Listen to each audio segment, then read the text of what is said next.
random is in the icing on the cake. We're going to 69. Woody Show. We're all full of good ideas around here. A ton. Non-stop. That's right.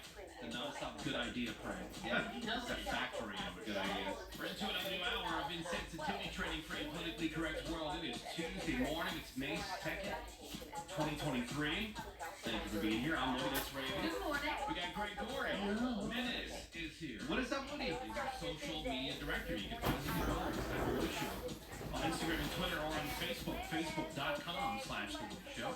We got Seabass, we got Sammy. Good morning. In the production department over there, we got Bork, there's Caroline, our associate producer, it's Morgan.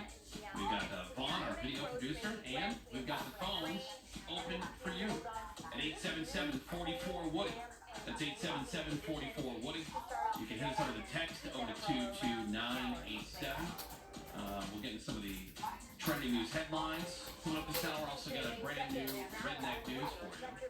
All right. I have a question for you guys. It's a hypothetical. All right. What if you had a rental car, and in that rental car you found 12 lottery tickets?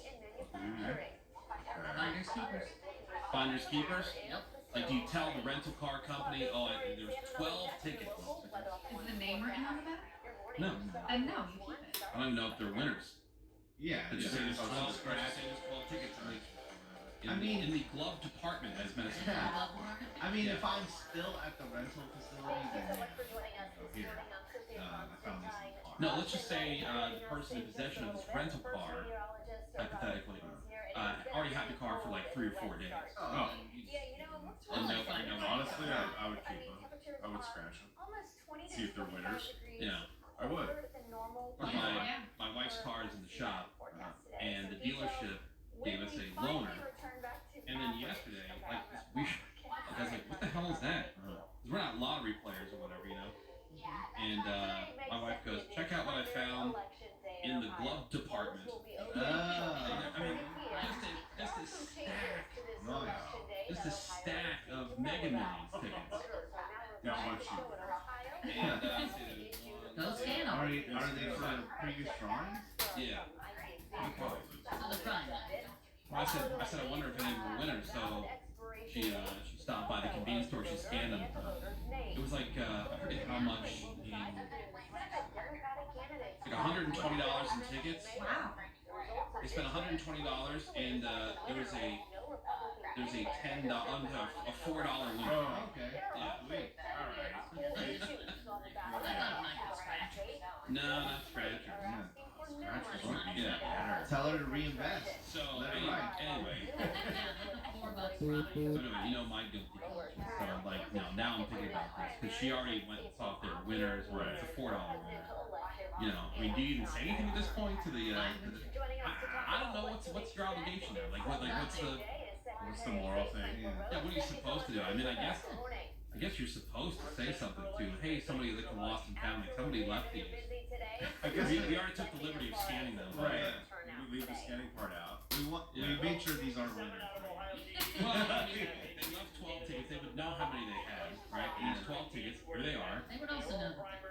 None of them were cashed. Well, not necessarily. You can take them here. Don't scale them anyway. Like I have a lot of things, probably 2 weeks old. I haven't checked it. You haven't checked it? I haven't checked it yet. Dude, why not? Why even buy? See, I don't get that. Yeah. I don't get Because you Yeah. usually Why like don't you buy it? me, because I'm usually in the moment. I'm at Yeah. a convenience store. I'm like, oh yeah, let me buy it. This is how those stories end up happening. Like, Yeah. well, there's only 2 weeks left. Somebody's got to go forward with the $1.5 million winner. Exactly. No, I Just eventually. want to take it and just stash it somewhere. No, I eventually always check them within the window. Yeah. But again, it's always in the moment. I don't have like a regular day. Like, oh, every Wednesday I'm buying a ticket. This is $120. Yeah, why would You you? don't just forget You about don't. that. At this point, she already scanned them. She knows it's only $4. I would just put them back where she found them. Yeah. And then maybe let them know, hey, by the way, somebody left a stack. Yeah. Yeah. And then Good they idea. want them back. Good idea. No, that's Hey man, I left when we moved here for the job. I had all all this stuff that I needed to get, we were renting a house. Or I was trying to get this house. And so they asked for my application, all this stuff, my social security number, my income information, all this other stuff that I had to provide to the landlord to do the background screening, whatever. And so I had the copies in a folder, and of course, like, they want to leave the folder just out on the seat, exposed or whatever. I don't, you always hear about that. Don't leave things laying out that look like they could be useful to somebody, and that kind of all, personal information stuff. And so I put it in the glove compartment, and then when I turned the car back in, I completely forgot it was in there. And that's when I first put all my credit, like I froze all my credit, because you can go to the different credit bureaus and you can freeze, put it on freeze. That's when I did all that, because oh boy, that's way too easy. Here's all the information, my employer information, previous address, like everything you needed for straight up ID theft. That's true. And, nothing ever came of it. Oh God, 9 years ago. For some dude with your identity. Just laying in wait. Well, I Moving to Europe. don't know what he'd be doing with it, because nothing has shown up on any kind of, credit thing, or, hasn't tried to claim any of my refunds, or, things like that you hear about.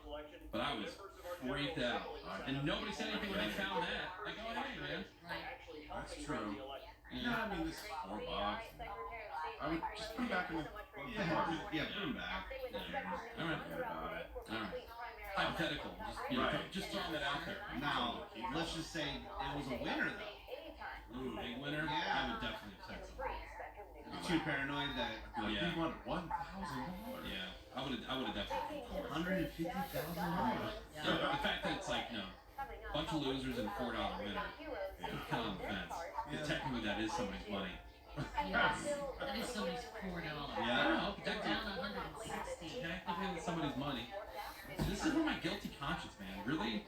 Like, Reggie, I wish I had your, like, F everybody. Yeah, right. That was a $100,000 winner. They're not getting that back. See, that's what I mean. wow. I wish I No had that. ads even. Yeah. I'd be too But paranoid that happened to her. about Man, would she be pissed. Oh, for sure. Yeah, But and see, I that's the kind of thing. leave that kind of lottery tickets around. Which is weird, because you're the religious person. Sure. I'm not the religious person, but, like, I still feel like somehow, like, spiritually, karma type, like, that would come back. It's not like $100,000, not a $4 one. Yeah, but if you think about, you bring it back to the dealership and saying, hey, here's a winning lottery ticket. You should find it, because they could just. Yeah. So why wouldn't you? I don't think then it's not on me. The universe ain't coming down on me for that. You see? That's funny. Yeah, like, for a person who believes in heaven and hell, for you to say it is $100,000. Keep that. Yeah, that's what she just said. And no F's, and on top of that, the cherry, the no F's given cherry on that subject. Not even with guilt. I'm just You saying. say Can I just put this out as a question real quick? You brought up the religion thing. In our comments on our social media, the people that leave the crappiest, the worst comments always have a religious quote in their bio. Oh, really? No, I yeah. don't know why. Bikes, they feel like The they're most good. harsh, like terrible quote. Like, I got a guy, got it. So don't worry about it. 'Cause like, oh, I don't need a reservation there. I know the manager. I know the maitre d'. I'm gonna get a seat no matter what. Like saying so much, Yeah, so you get cocky. the worst, like horrible things, and then you go to the bio, and it's just like, pray up, What's going on here? We got those headlines coming up. Got a brand new redneck news here for you.